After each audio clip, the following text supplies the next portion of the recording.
Today on Ask This Old House. And in most houses like this, 20 to 30% of the air in the ductwork never makes it to the living space because of small leaks like this. So today I'm going to seal the ducts from the inside. That's next on Ask This Old House. Mark, your house is just beautiful. Thank you, Richie. We love it here. So what's up? Well, we wrote to you guys about our heating and cooling system. It's a forced air system. All right, I can see a supply register right here, and that's going to blow warm air in the winter right against the glass right there. That's good. You should have a return here somewhere. We have a return right around the corner. All right, so the air goes back to the furnace to be reheated right there. So what's up? Well, we put a new furnace in about 11 months ago. We're hoping for a greater return on our investment.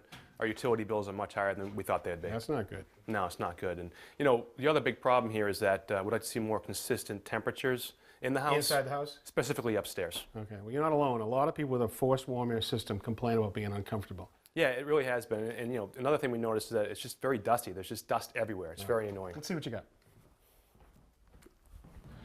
Now, this ductwork is insulated, but it's not sealed. People see this insulation and say, oh, my ducts are sealed perfectly. Well, I've seen it so bad that when you turn on the furnace, all of a sudden the insulation blows up like that, which means the air is coming right out. Right. And it's a big deal in this country. You can lose as much as 20 to 30% of duct losses where it doesn't actually get up to the place you want to be. Wow. You're losing it to the attic, you're losing it to outside, you're losing it to the basement. So what I actually want to do is do something new. I want to show a technology where we can seal every bit of this ductwork perfectly from the inside. Sounds great. All right.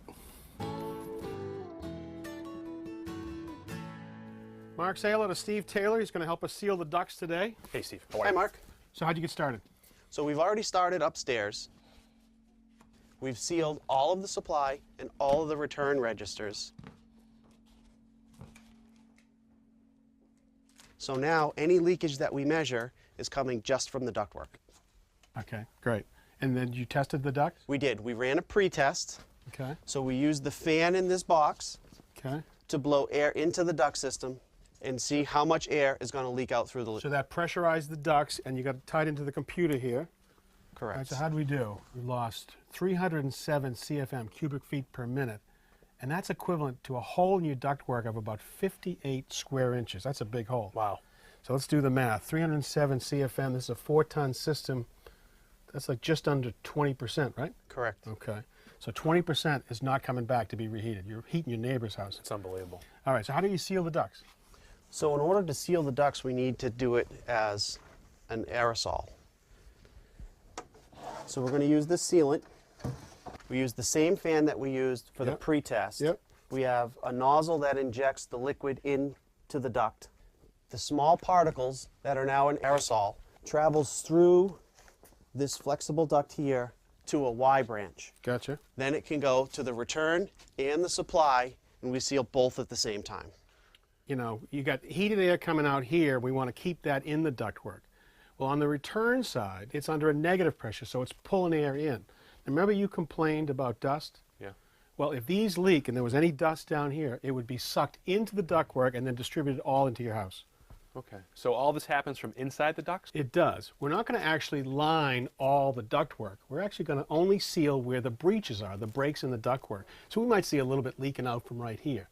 In order to prove to you how it works, though, we're actually going to cut in a hole right here with a screen to really see it work. Great. So with this hole and the window screen over it, I've actually simulated some of the duct leakage you have upstairs in the building. So we all set to go, Steve? We are. Let her rip. So we'll activate the machine. Okay. The fan will turn on, and it'll start to inject the sealant. Here it comes.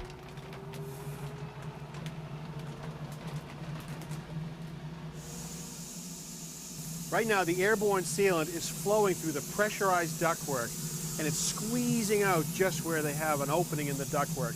As it flows through those little cracks, it catches on the crack and actually coagulates to seal any duct leakage.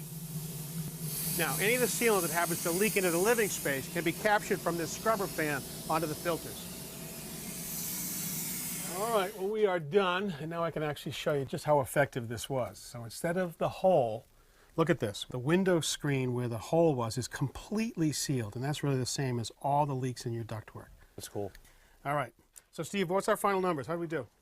Well, if you remember, we started off at 307 Yep, CFM, yep. which is equivalent to about a 58 square inch hole in the ductwork. Yep. So now we're down to 19 CFM, Under 20. Great. and that's only a 4-inch square hole. Well, this is what gets my attention right here, Mark. A 94% reduction in duct leakage. Does that work for you? Yeah, that's great. I think your whole system's going to work better, too. It's going to be more comfortable, more energy efficient, and it's going to be cleaner in the ductwork. Great. Thank you for your great work, Steve-O. Thanks, guys. I really appreciate it.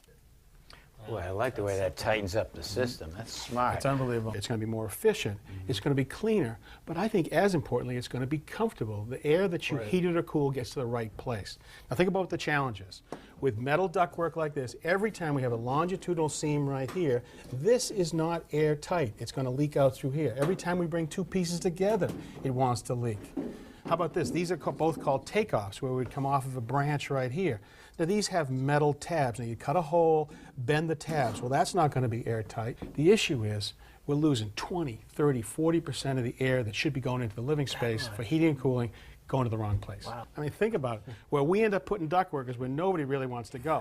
The basement and the attic. And so that's places where when you lose it, you lose it. Yeah. So something like this is perfect for a retrofit project like you're working on here. We've got a lot of them. I've never seen a better solution for fixing the ductwork. All right. Well, good information and a great project. Thank you. And we've got plenty more of those coming up next time.